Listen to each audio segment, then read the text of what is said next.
students, so welcome to Statisticspedia. Now today's video is based upon the variance covariance matrix.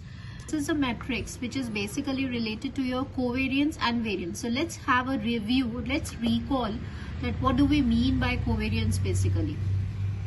So students, covariance क्या होता है कि अगर आपके पास कोई दो रैंडम वेरिएबल्स हैं और उनके बीच का आपको रिलेशनशिप या एसोसिएशन मेजर करना है तो उसके लिए we will consider the covariance. So what is the formula? That covariance of x and y in terms of expectation it is x minus mean and y minus mean. और इसको इस पूरे पे थ्रू आउट जब हम expectation लेते हैं then it is termed as an covariance. So basically what covariance measures, it measures the degree and or we can say the extent how the variables they are being correlated and related to each other. कितने extent कितने degree तक variables related हैं. Plus covariance आपको direction भी बताता है. Now what do you mean by direction? That suppose अगर आपके पास x पॉजिटिव भी हो सकता है, कोवेरियंस नेगेटिव भी हो सकता है and it could also be equals to zero. So positive mean same direction में x एंड y जो है अगर एक में इंक्रीज हो रहा है तो दूसरे में भी कॉरेस्पॉन्डिंग इंक्रीज होगा.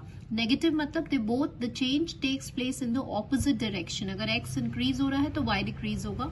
एंड इक्वल्स टू जीरो मतलब कि variables they are not correlated, they are independent by their nature. So this is an overview about the covariance. ये हमने recall कर लिया कि covariance क्या होता है. Now let's move upon the what do we mean by the covariance matrix. देखिए covariance matrix क्या होता है कि x के कितने components हैं, x1, x2, x के multivariate random variables की बात कर रहे हैं यहाँ पे. तो ये एक extension होता है of the concept of variance of the random variable. So covariance matrix क्या है basically? It is a multivariate. Multivariate मतलब the number of variables are more, right? More than 2. So it is a generalization of the concept of variance. समझते हैं कि यहाँ पे हम क्या कहना चाहते हैं. Suppose x एक रैंडम वेरिएबल है, उसके k कॉम्पोनेंट्स हैं, उसको हमने कैसे रिप्रेजेंट किया, x1, x2, xk. तो अगर आप इसमें टेबल बनाएंगे, आप मैट्रिक्स जैसे नॉर्मली आप मैट्रिक्स बनाते हैं बिल्कुल वैसे ही हम मैट्रिक्स बना रहे हैं. तो वंस ये आपका x1 हो गया, ये आपका x2 हो गया, ये आपका x3 हो गया और ये आपका xk हो गया. सिमिलरली यहाँ पर भी हम ऐसे ही लिखते हैं. तो ये आपका मैट्रिक्स हो गया. कैसे कोवेरियंस मैट्रिक्स को रिप्रेजेंट किया जाता है, ऐसे. ठीक है. अब बेसिकली क्या है, यहाँ पे हमने वेरियंस V11 लिखा है क्योंकि V11, V12 जैसे आप मैट्रिक्स में एलिमेंट लिखते हैं फर्स्ट रो की बात कर रहे हैं तो V11, V12, V1 के ये कॉम्पोनेंट्स हो गए वेरियंस के. सेकेंड रो में आए तो V21, V22, V2 के एंड सो ऑन. तो ये k बाय k का मैट्रिक्स हो गया. ठीक है. तो अभी हमने सिर्फ जनरल मैट्रिक्स वाली बात करी है. Now from here the understanding part begins. Now see what is it. x1, x1. ठीक है. तो इसको हम क्या लिखते हैं, this is covariance x1, x1. इसको I am telling you the representation कि यहाँ हमने ऐसा क्यों लिखा है. ठीक है. इसके एलिमेंट्स को रीड आउट कैसे करते हैं. तो बेसिकली ये जो फर्स्ट एलिमेंट है वो कोवेरियंस x1, x1 है.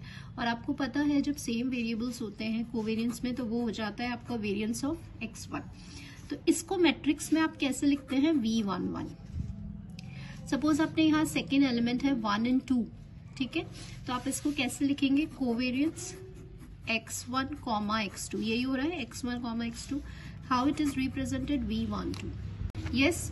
सपोज ये लास्ट एलिमेंट है तो इसको आप कैसे रिप्रेजेंट करेंगे, covariance x1, xk.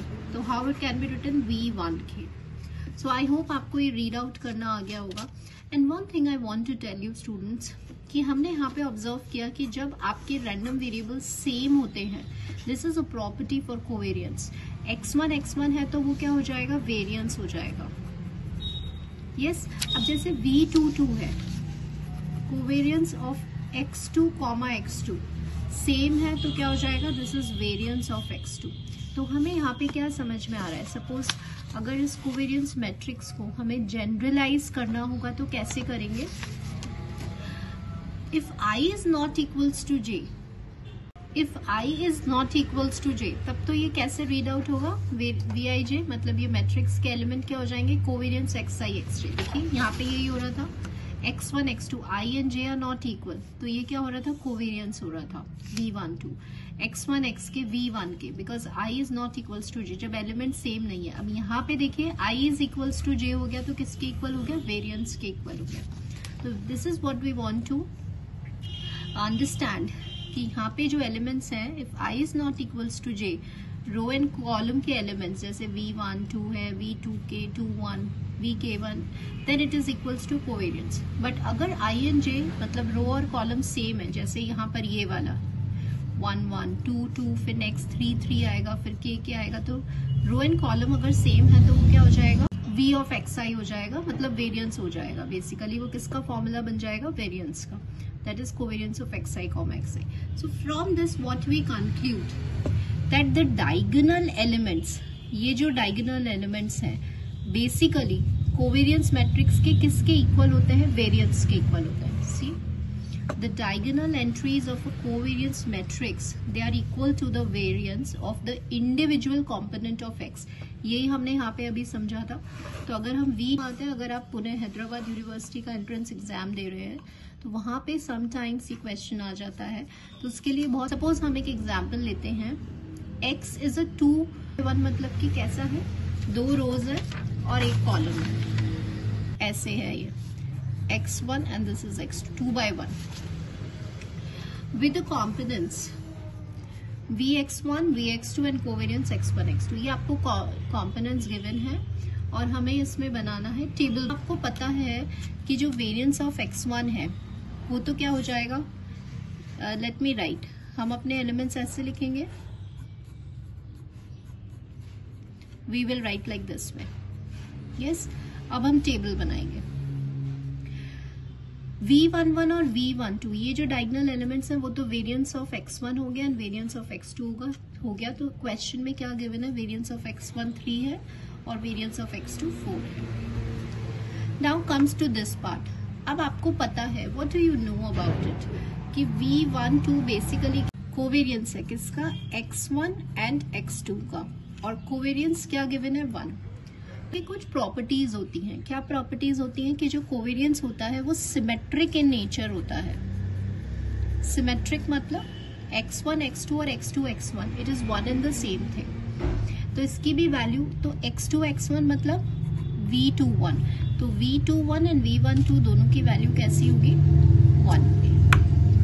Now consider the next question. Next question क्या है, let x be a 3 by 1 random vector and इस 3 by 1 मतलब 3 वेक्टर्स हैं आपके पास, x1 x2 x3, ठीक है। तो 3 रोज अगेन, यहाँ पे आपको कोवेरियंस मैट्रिक्स गिवन है and you have to find this. So first of all हम यहाँ पे कोवेरियंस, इस एक्सप्रेशन को थोड़ा सा हम इवेल्युएट करेंगे by the bilinear property. Now what do you mean by the bilinear property of covariance.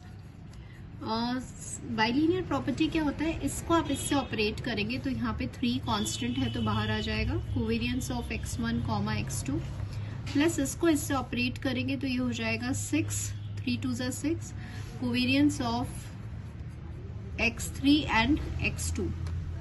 So I have cancelled because due to this space it was not clear, so I have written it over here. Now see, जब आप इसको read out करेंगे तो ये जो diagonal elements हैं ये तो किसको रिप्रेजेंट कर रहे हैं, वेरिएंस को, रेस्ट सब क्या किसको रिप्रेजेंट कर रहे हैं, कोवेरियंस को। नाउ सी, x1 x2 मतलब ये वाला एलिमेंट हो गया आपका 1, तो ये हो गया 3 into 1 plus 6 into x3 x2, third row में सेकेंड एलिमेंट क्या है, 0 है, तो ये हो गया आपका 0। So answer for this question will be 3. This is how we can solve the question.